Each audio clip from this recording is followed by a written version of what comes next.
युवा सलामीवीर वैभव सूर्यवंशीच्या तुफानी फटकेबाजीच्या जोरावर राजस्थान रॉयल्स संघानं एलिमिनेटरच्या सामन्यामध्ये सनरायझर्स हैदराबादवर 47 धावांनी विजय मिळवलाय। हैदराबादनं नाणेफेक जिंकून आधी क्षेत्ररक्षण करण्याचा निर्णय घेतला। वैभव सूर्यवंशीनं 29 चेंडूंमध्ये 97 धावांची तुफानी खेळी केली।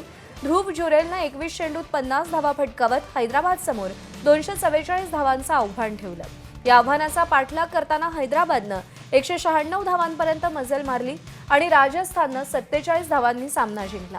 या लाजिरवाण्या पराभवासह सनरायझर्स हैदराबादचं IPL 2024 मधलं आव्हान संपुष्टात आलंय, तर राजस्थाननं थेट क्वालिफायर 2 मध्ये धडक मारली आहे। शुक्रवारी त्यांचा सामना गुजरातशी होईल। IPLच्या मैदानामध्ये राजस्थानच्या अवघ्या 15 वर्षांच्या वैभव सूर्यवंशीनं पुन्हा एकदा कमाल केली आहे। वैभवनं हैदराबाद विरुद्ध खेळताना अवघ्या 29 चेंडूंमध्ये 97 धावा फटकावल्या।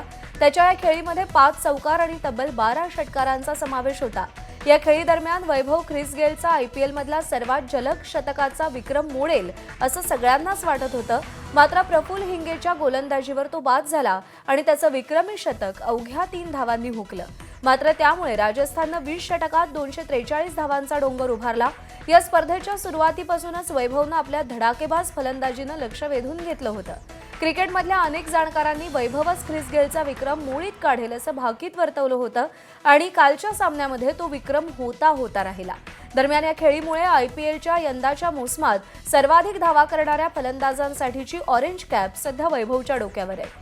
त्यानं आतापर्यंत स्पर्धेमध्ये 15 सामन्यात 1 शतक आणि 4 अर्धशतकांसह 680 धावा फटकावल्यात। दरम्यान हैदराबादचा कर्णधार पॅट कमिन्सनं वैभव सूर्यवंशीच्या वादळी खेळीनंतर काय म्हटलंय पाहूया। वैभव भारीच खेळला, तो खेळला की तुमच्यासमोर फार पर्याय नसतात। यॉर्कर टाकण्यात जरा जरी चूक झाली तरी वैभव सोडत नाही। तो जबरदस्तच खेळला। कालची खेळपट्टी छानच होती, पण सीमारेषाही छोट्या होत्या। दरम्यान जगभरातल्या खेळाडूंनी वैभव सूर्यवंशीवरती कौतुकाचा वर्षाव केलाय। ख्रिस गेल म्हणालाय, काय खेळाडू आहे, षटकारांचं नवं मशीनच आहे। सचिन तेंडुलकर म्हणतोय, वैभवची बॅट जबरदस्त फिरते, पुढचा पाय तो खूप सुंदरपणे पुढे नेतो, त्याची इनिंग्स प्रेक्षणीय होती। सुनील गावस्कर म्हणतात, काय खेळी होती, काय जबरदस्त खेळाडू आहे, अविस्मरणीय आणि डोळ्यात साठवून ठेवावी अशी खेळी।